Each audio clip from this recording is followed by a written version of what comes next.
Okay, so good morning. We will wait for one more minute. So after that, we are going to start our session.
So let us start for the advanced surveying session, right? So one important thing that whenever you come to the college, okay, most probably you are coming to the college this Monday, right? So let us see, we'll see. Yes, from you are coming to the college, let us say for 22nd February, right? So whenever you come to the college, you should have a sketchbook with you, ठीक है? जब आप college आओगे, ठीक है, तब आपका जब भी एडवांस सर्वेइंग का सेशन होगा, ठीक है, तब आप उसके लिए स्केचबुक लेके आएंगे। क्लियर? आपको समझ में आ गया? Okay sir. ठीक है, हाँ, वापस से मैं आपको एक रिपीट कर देता हूँ। જે લોકો કોલેજે આવશે, બરોબર, અહીંયા અત્યારે ફરજિયાત નથી, બરોબર, કોલેજે આવવું ફરજિયાત નથી, જ્યારે તમારે આવવાનું થશે ત્યારે, પણ જે લોકો કોલેજે આવશે એની સાથે સ્કેચબુક હોવી જરૂરી છે, રાઈટ? આ સાથે સાથે જે લોકો નથી આવી શકે, રાઈટ, તો એમને પણ સ્કેચબુક તો લઈ જ રાખવાની, ઠીક છે? તો શું કહે કે લેબોરેટરી સેશન હશે, એડવાન્સ સર્વેઇંગ સબ્જેક્ટના ખાલી લેબોરેટરી સેશન જ હશે, તો સ્કેચબુક લઈને આવશો, સ્કેચ આપણે બનાવશું અને પછી આપણે પ્રેક્ટિકલ કરવા જશું, right? So this is common instruction to regard the advanced surveying session. Okay, तो आप अगर नहीं आ रहे हैं कॉलेज तो भी कोई प्रॉब्लम नहीं है, क्योंकि it is not mandatory to come to the college, right, from the 22nd can say, okay. और जो भी आ रहे हैं, ठीक है, वो अपने पेरेंट्स से एक नोट लेके आए जिसमें लिखा होगा कि हम की जो गाइड उसको फॉलो करेंगे, ठीक है? मैं आपको अभी ब्रीफिंग के लिए दे रहा हूँ, ठीक है? मोस्ट प्रोबेबली आपका मंडे से शुरू हो जाएगा, ठीक है? आप कॉलेज आ सकते हैं। सो तब आपको पेरेंट्स के एक नोट लेके आना होगा कि हमारा बच्चा जो है वो ये करता है और हाँ कोई गाइड का पूरी तरीके से पालन करेगा, ऐसा करके आपके साइन करवा जाना है, ठीक है? मैं आपको फॉर्म भी दूंगा, ठीक है, लेकिन पहले ऐसा पेपर पे आपको लेके आना है। ओके, सो पूरा का पूरा लेबोरेटरी सेशन होगा, ठीक है? तो लेबोरेटरी सेशन में पहले स्केच बनाएंगे, उसके लिए आपको स्केच बुक चाहिए, पेंसिल, इरेजर, स्केल, ठीक है, जो भी आपके नेसेसरी है वो लाएंगे, ठीक है? और जब आपका स्टार्ट होगा तब मैं ऐसा बोलूं कि ना बोलूं, आपको ये स्केच बुक तो आपके साथ होनी ही चाहिए एडवांस सर्वेइंग के लिए। क्लियर? ठीक है, और अब हम जो है सेशन स्टार्ट करते हैं। तो सेशन में आपको ये मालूम होगा कि हम थियोरेटिकल के कंपोनेंट्स डिस्कस कर रहे थे। मैंने आपको डेमोन्स्ट्रेशन भी बताया था कि किस तरह से प्लेट्स काम करती है, किस तरह से जो है आप रीडिंग्स ले पाएंगे, ठीक है? अब ये इस सेशन में हम ये सीखेंगे कि आप रीडिंग किस तरह से ले पाएंगे, ठीक? तो बेसिकली जो है मैं आपको फटाफट से आपके सामने पूरी स्क्रीन जो है आपको रोल करवा देता हूँ, ठीक है, ताकि आपको इजीली आपको वापस से रिकॉल हो जाए, ठीक। तो सो दिस थियोडोलाइट, और थियोडोलाइट को जिसकी वजह से हम सर्विंग करते हैं उसको थियोडोलाइट सर्विंग कहते हैं। Then what are the uses of the theodolite और theodolite survey? Okay, so this figure we have understand the different components, we have understand the function of each and every component। ये आपको तभी clear होगा, आपने पढ़ के आप समझ में आ गया होगा, लेकिन आप जब आप प्रैक्टिकल करने जाएंगे तभी आप अच्छे से समझिए, ठीक है। तो देखा था हमने, ये फुट स्क्रू है, ये ट्राई वेट है, ये ट्राई बेच है, ठीक है। अलग कंपोनेंट हम देखते जाते हैं, ठीक है। ये हमारे दो स्क्रू है, एक लोअर क्लैंपिंग स्क्रू, एक अपर क्लैंपिंग स्क्रू। जो अपर क्लैंपिंग स्क्रू के परपेंडिकुलर जो है वो उसको हम टेंजेंशियल स्क्रू कहते हैं, ठीक है, बिकॉज वो 90 डिग्री पे होता है।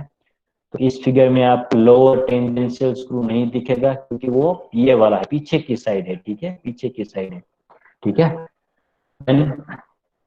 This is lower clamping screw, क्योंकि हम लेवल डिफाइन कर सकते हैं, ये वाला लेवल और ये वाला लेवल। जो ऊपर के लेवल पे है वो अपर है, नीचे के लेवल पे लोअर है। और अपर प्लेट के साथ अपर क्लैंपिंग स्क्रू जुड़ा होगा, लोअर प्लेट के साथ लोअर क्लैंपिंग स्क्रू जुड़ा होगा।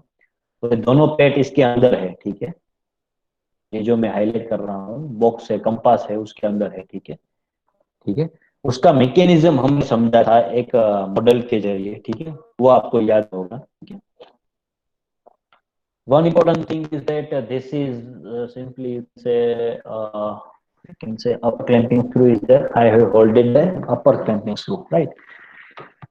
Another thing is that yes, this is the tangential screw. तो मान लीजिए ये अपर क्लैंपिंग स्क्रू है, तो उसके एग्जिट परपेंडिकुलर आपको एक स्क्रू मिलेगा जो है टेंजेंट डायरेक्शन में, ठीक है। तो दोनों का फंक्शन सेम ही है, वो हम सीखेंगे, ठीक है।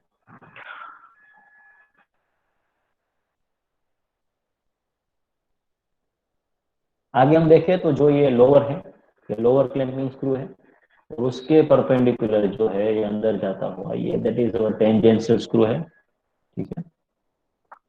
इसके अलावा हम रीडिंग कहाँ से देखेंगे, मैंने आपको समझाया था कि अगर आप एक ही पोजीशन पे खड़े हैं तभी आप 4 रीडिंग ले पाएंगे, ठीक है। So you can take 4 readings at a time, okay, in the different verniers, right? So in case of different vernier, we have a 2 vernier at the base plate, okay, in the compass, and 2 vernier at the vertical circle. So here you can simply see the vernier. This is called vernier, right?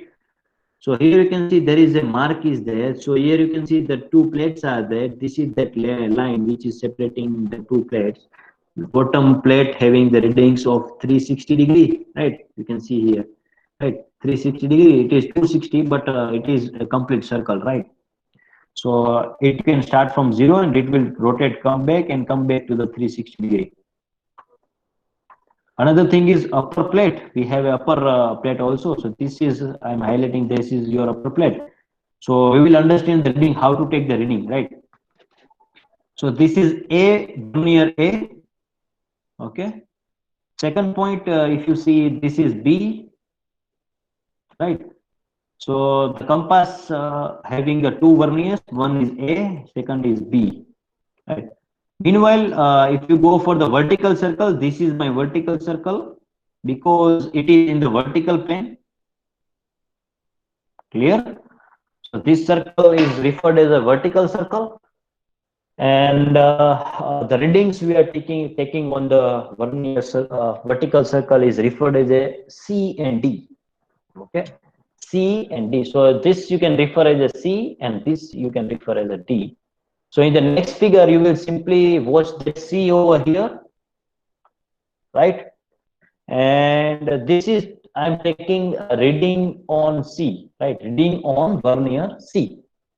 Okay, so at that time when I say take the reading on vernier C, you need to take the reading only in this direction. So let us say if this is having a 0 reading, right? So what will be at the A? Sorry, what will be there at the D? So I think this is 020. Where is D? I think D is here. I think, or bottom side maybe. Right. So something like this. So shadow is there, or either it can be here or here. Right. So हमने समझा था, right? We have understand that if this is your circle, I am dividing into 4 parts, right? So if I have 0 here, so what will be at this side? 180. 180. 180 degree, right? Right. So if this is C, this is my D, right? Vice versa, you can take also. You can simply put over here, let us say 50 degree. So if the reading is showing the 50 degree, 30 minute and 20 second. So what will be the reading at the D? Okay, just add 180 degree into this, right? 180 degree into this. So what will be the summation? 0, 3, 1, 2, right? So 3 to 230 degree, 30 minute and 20 seconds. Okay, but it is theoretically, right? ये आपको मालूम है कि उसमें सी पे हमें reading 0 है, सी vernier पे हमें रीडिंग 0 है, तो डी पे 180 होना चाहिए। लेकिन जब आप देखेंगे, ठीक है, जब आप वर्नियर डी पे आप देखेंगे रीडिंग, तब ऐसा हो सकता है कि आपको रीडिंग 180 ना दिखे, 179 डिग्री आपको दिखे, फिर आपको दिख जाए 59 मिनट दिख जाए, और आपको यहाँ पे लेटेस्ट 40 सेकंड दिख जाए। तो ये जो कमी आई 180 में, कितनी एरर आई? 20 सेकंड की, क्योंकि इसमें अगर हम 20 ऐड कर देंगे तो बन जाएगा 180 डिग्री। यस और नो? राइट।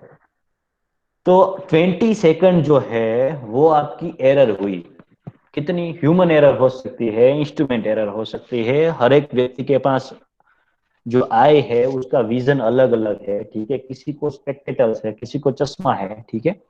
तो उसकी वजह से ये रीडिंग ऑब्जर्वर जो है उसमें एरर आती है, ठीक है। तो हम जो ये सारी एरर का क्या कर देंगे, एवरेज कर देंगे लास्ट में, ठीक है। वो भी आप सीखेंगे, ठीक है। तो फिलहाल को ये मालूम होना चाहिए कि हम एक ही जगह पे हम 4 रीडिंग ले सकते हैं, ABCD, right. Then this is a vertical circle, this is telescope. You can obviously you are aware about. Another important thing is this is one another screw, as it is in the lower and upper clamping screw, right? So this screw having a perpendicular direction, one screw is there, tangential screw. Similarly, in the vertical plane, you can simply say if my tangential screw is, if my vertical clamping screw is this direction, definitely my tangential screw will be outer side. So this is dot. So can anybody having an idea why we are replacing the up? ये screen में से बाहर आ रहा है, ठीक है। मैं यहाँ पे अगर बीच में डॉट कर दूं, ठीक है, तो ये क्या होगा है कि एक लाइन जो है वो स्क्रीन में से आपकी तरफ आ रही है। आपने फिजिक्स में पढ़ा होगा, ठीक है। और ऐसे में अगर आपको कहूं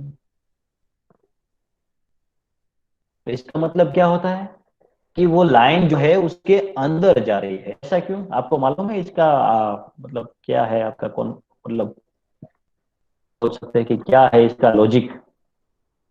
anybody? It is very interesting.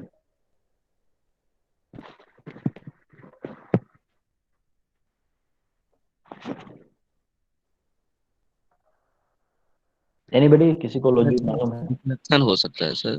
हाँ, प्रकाश का परावर्तन और अपवर्तन से होता है ना, कि जैसे कि वो मिरर में देखते हैं तो वो सामने वाला जो होता है वो लेफ्ट से राइट दिखता है। ओके। सो मान लीजिए कि ये क्यों ऐसा है, सिंबल ऐसा क्यों है, ठीक है। तो ये जो क्रॉस बनता है, ठीक है, आप ओपनली जब आप शूटिंग की गेम खेलते हैं, ठीक है, तो उसमें टारगेट कैसा आता है, ऐसा प्लस आता है, ठीक है, ठीक है। तो ये इंडिकेट करता है कि हमारी जो बुलेट है वो जा रही है, ठीक है, अंदर अंदर जा रही है, ठीक है। जैसे कि आप प्लाईवुड है, ठीक है, प्लाईवुड ले लीजिए, उस पे आपने गन फायर किया, तो जब आपकी बुलेट जो है आपके गन में से रिलीज होके प्लाईवुड पे टच करेगी, ठीक है, उतना जो मूवमेंट है उसको आप इस क्रॉस से इंडिकेट करेंगे, क्योंकि it is having speed, speed है तो उसको हम क्रॉस की मदद से हम इजीली रिप्रेजेंट कर सकते हैं। So that's why it is cross. दूसरा ये है कि डॉट है। डॉट क्यों है? कि आप उसके दूसरे पार चले जाइए, प्लाईवुड जो है उसके दूसरे पार चले जाइए, तब अगर आपकी गन जो है, ठीक है, आपकी जो बुलेट है वहां पे फंसी हुई है, तो वो फंसी हुई बुलेट, ठीक है, वो कैसे रिप्रेजेंट कर पाएंगे? डॉट से। समझ में आ रही बात? जैसे गोली आपने प्लाईवुड की ओर फायर की, ठीक है, बुलेट आपने गन फायर की, तो प्लाईवुड जो है वहां पे क्या होगा?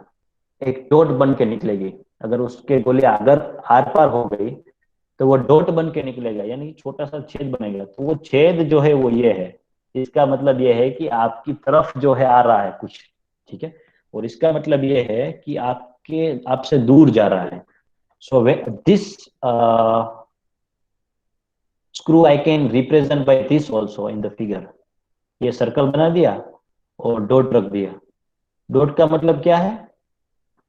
कि वो आपके तरफ आ रहा है, ठीक है, गोली आपकी तरफ आ रही है, तो उसको हम कैसे रिप्रेजेंट कर पाएंगे? ऐसे डॉट से, ठीक है, मतलब आपके बॉडी में जब लगेगी और क्रॉस आर पार हो जाएगी तो वहां पे छेद बन जाएगा, छेद बन जाएगा तो उस छेद को हम डॉट से इंडिकेट करते हैं। That is the reason. Okay, so obvious है 90 डिग्री पे होगा। This is a wall assembly of theodolite, right? Now important thing is that there are two bubble plate also, right? So you need to maintain the center, at the center. Along with this, we have one word, a bubble plate at you can say top, near to the vertical circle, right? Further, another thing is that C and D, you can simple there, magnifying glass is there, you can rotate accordingly as per your vision, this screw, right? And this is all the, yes, this is that vertical screw, okay, and this is eyepiece focusing screw, and this is object focusing screw, right? Object, this is object focusing screw. Another thing is that, yes, now how to take the reading. So first of all, you need to understand this chart, how to take the reading on the theodolite. So this is the main topic that we are going to discuss. So in that case, you are aware about that आपके पास दो plates है, ठीक है, वो कैसे movement करती है वो आपके ऊपर है, ठीक है। आप कोई सा भी स्क्रू खोलिए, उसके आधार पर आपकी प्लेट फिक्स होंगी और रिलीज होंगी, right? So the plate will be fixed and released, okay, by the help of the clamping screws. So that, let us say if you have released the upper clamping screw, that means the upper plate is free. If you have fixed or tightened the upper clamping screw, that means your upper plate is fixed, right, or released, so that will be released, vice versa. So what is the important thing in this there? If you are taking a reading on that, let us say the lower plate oftenly is referring as a main scale, ठीक है, आपको ये मालूम होना चाहिए कि जो lower plate है उसको, उसके ऊपर जो रीडिंग है उसको हम मेन स्केल बोलेंगे। क्या बोलेंगे? मेन स्केल, ठीक है। और secondly, the upper plate, okay, उससे हमें जो रीडिंग आएगा वो होगा वर्नियर स्केल। तो अब आपके पास दो नए वर्ड है, एक है मेन स्केल, दूसरा है वर्नियर स्केल। क्लियर? आपको कोई डाउट है? मैं आपको ये समझा रहा हूं, इसमें कोई प्रॉब्लम है तब मुझे बताना, ठीक है। सो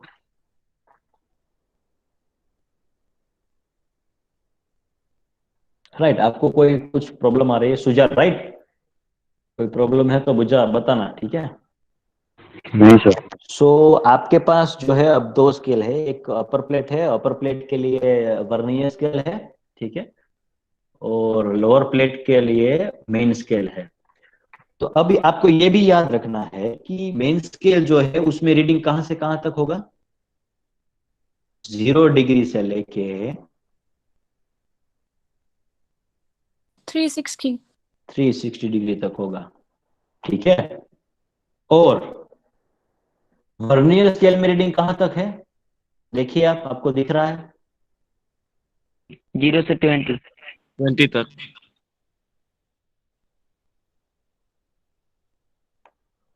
ठीक है। ये आपको ऑब्जर्व करके रखना है और ये आपको क्लास नोट में भी लिखना है, ठीक है। तो मेन स्केल में बोलूं तो मेन स्केल में कितना रीडिंग आएगा, 0 से लेके 360 डिग्री तक आ सकता है। और वर्नियर स्केल में कितने डिजिट है, 0 से लेके 20 तक। अब खास बात यह है कि रीडिंग आप जब लेने जाओगे थियोडोलाइट में, तब जो है आपको यहाँ पे 10 दिख रहा है, राइट, दिख रहा है, और यहाँ पे 15 है, ठीक है। तो उसके बीच में कितने डिवीजन है,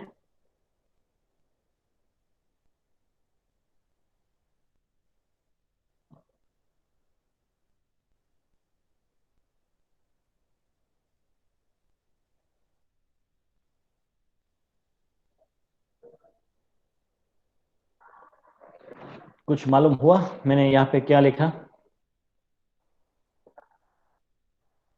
anybody? Yes sir. Yes sir. Yes sir. ठीक है। तो ऑब्वियस है कि 10 मेरा इस तरफ है और यहाँ पे 15 लिखा है, ठीक है। तो मैं क्या करूंगा, सिंपल है, 10 से लेके जो बड़ा वाला जो मेरा डिवीजन है, ठीक है, ठीक है, so that is refer as 11 degree. उसके बाद 12 डिग्री जो बड़ा वाला, उसके बाद 13 डिग्री, 14 डिग्री और 15 डिग्री। ये आपको समझ में आ गई बात। अब जो है आप मुझे ये बताइए कि 10 डिग्री और 10 डिग्री और 11 डिग्री के बीच में कितने डिवीजन है,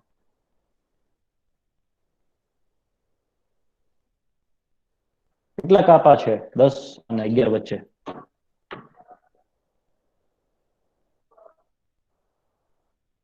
2। 2। Only 2, right. हम मेन स्केल की ही बात कर रहे हैं, ठीक है। आपको ये वाले गिनने की जरूरत नहीं है, ठीक है, ये वाला मत गिनो, आप मैं जो बोलता हूं वही करो, ठीक है। सो आप जो है क्या कीजिएगा कि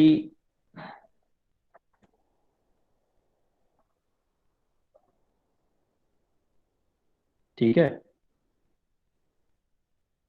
कि 10 से 11, 10 से 11 के बीच कितने डिवीजन है, ये 1 और 2 दिख रहा है आपको, मैंने छोटे छोटे डॉट लाइंस बना दिए, ठीक है। तो इसका मतलब ये हुआ कि ऐसा मैं कह सकता हूं कि अगर मुझे 10 और 11 का डिवाइड करना है, ये मान लीजिए 10 है और ये मेरा एक डिवीजन है, एक दूसरा डिवीजन है, और इसके बाद 11 आया जो बड़ा डिवीजन है, ठीक है, ये बड़ा वाला डिवीजन है, राइट।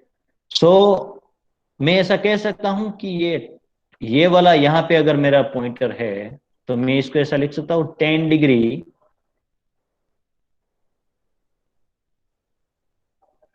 20 मिनट लिख सकता हूँ।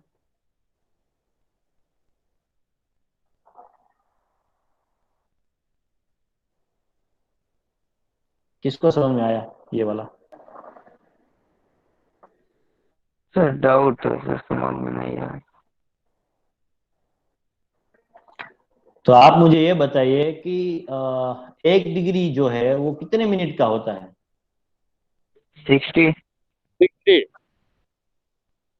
राइट, 1 घंटे में 60 मिनट होते हैं, ठीक है। तो ये हाँ। 10 से 11 क्या हुआ, ये डिग्री है तो हम डिग्री मिनट और सेकंड की बात करें तो ये डिग्री हो जाएगा। तो इसका मतलब ये है, इसको मैंने दो हिस्सों में बांट दिया, इसका मतलब डिवीजन कितना हुआ, डिवीजन तो दो ही हुआ, ठीक है। ये जो लाइन है वो तो दो ही आपने खींची, लेकिन उसके पार्ट कितने हो गए, 1, 2 और 3, हुआ कि नहीं? Yes sir. तो इसको मुझे 3 से डिवाइड करूंगा तो मुझे कम से कम वैल्यू कितनी मिलेगी, 20। तो अब मैं कह सकता हूं कि सर ये अगर मेरा डिवीजन जो है, मैं वापस से आपको बताता हूं, ये आपको तो ध्यान रखना है, इसके आधार पे तो सारे रीडिंग्स है, ठीक है। तो अब जो है हम ये करने जा रहे हैं कि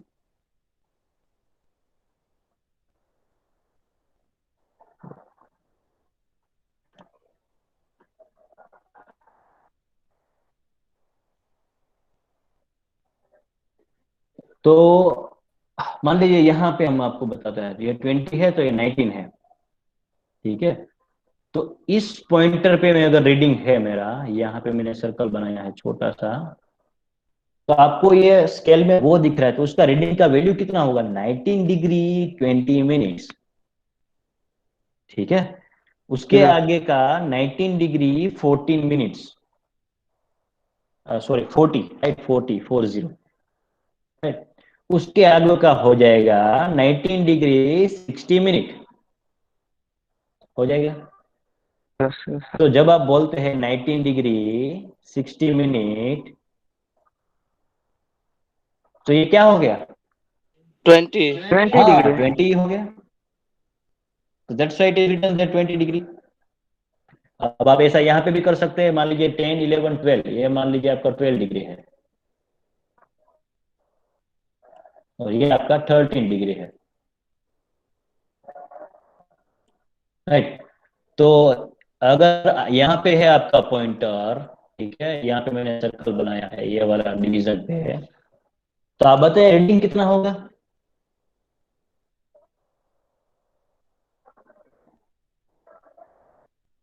12 डिग्री, हाँ 20 मिनट्स हो जाएगा। हाँ 12 डिग्री 20 मिनट्स। उसके आगे का जो डिवीजन है ये वाला, उसका जो है रीडिंग होगा 12 डिग्री 40 मिनट, यस और नो, यस राइट।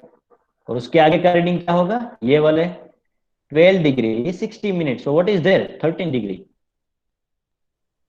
जो मेन स्केल है वो आपको याद रखना है, मेन स्केल जो है वो हमेशा डिग्री मिनट में रीडिंग देगा, डिग्री मिनट, राइट। और जो वर्नियर स्केल है वो आपको मिनट और सेकंड में रीडिंग देगा। तो ये आप लिख लीजिए, मेन स्केल जो है वो डिग्री मिनट में रीडिंग देगा, फिर वर्नियर स्केल जो है वो आपको मिनट और सेकंड देगा। तब आपका टोटल रीडिंग जब आप देखोगे तो टोटल रीडिंग क्या आएगा, कि आपको मेन स्केल में से डिग्री मिनट देखना है, यानी कि डिग्री और मिनट देखना है, वहां पे आपको सेकंड नहीं मिलेगी, ठीक है, ठीक है। ये मेन स्केल है, इसको हम एमएस बोल सकते हैं, मेन स्केल। और VS means vernier scale, vernier scale में से आपको मिनट और सेकंड मिलेगा। तब जब आप मेन स्केल और वर्नियर स्केल को जोड़ देंगे तभी आपका फाइनल रीडिंग बनेगा, ठीक है। तो आप फिलहाल आप इतना याद रखिए कि मेन स्केल में से आपको डिग्री और मिनट मिलेगा, और उसकी रेंज क्या है 0 to 360 डिग्री। और वर्नियर स्केल में सेम मिलेगा लेकिन मिनट और सेकंड में मिलेगा रीडिंग, ठीक है। और वो होगा 0 से 20 तक। तो कोई अगर आपको पूछे कि थियोडोलाइट की एक्यूरेसी क्या है, तो आपके पास आंसर होना चाहिए 20 सेकंड, क्योंकि यहाँ पे हम 20 तक ही जा रहे हैं, 20 सेकंड तक आप मेजर कर पाएंगे, ठीक है, ठीक है। और minimum value that you can measure with the help of theodolite, that is also 20 second, ठीक है। तो आपके रीडिंग हमेशा 0 सेकंड, 20 सेकंड, 40 सेकंड और 60 सेकंड में ही आएंगे, ठीक है। So this is the case. आप फिलहाल इतना याद रखिए कि मेन स्केल होता है, वर्नियर स्केल होता है। मेन स्केल में 0 से 360 डिग्री एंगल होता है, वर्नियर स्केल में 0 से 20 होता है। मेन स्केल की मदद से हम डिग्री और मिनट फाइंड कर सकते हैं, और वर्नियर स्केल की मदद से हम मिनट और सेकंड फाइंड कर सकते हैं, ठीक है। आगे का हम अगले सेशन में सीखेंगे, ठीक है। सो you just write down your roll number in the chat box, okay, and you can leave the meeting if you don't have any kind of doubt.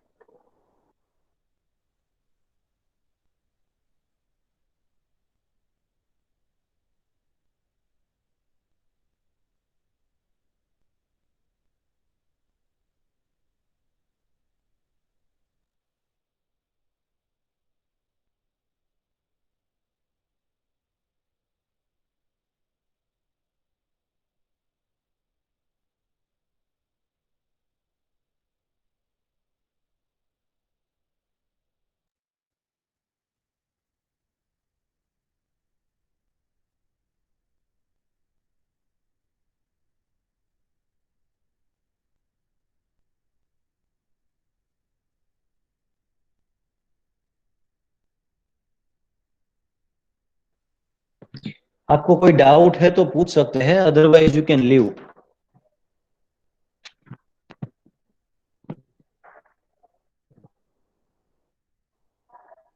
Sir college નું સર પૂછવાનું હતું બોલો। સર રીઓપન કઈ થાય sir હે? Open sir offline offline most probably તમારે આ સોમવારથી આવી જવાનું થશે, this Monday, okay okay 22nd February. Okay sir okay.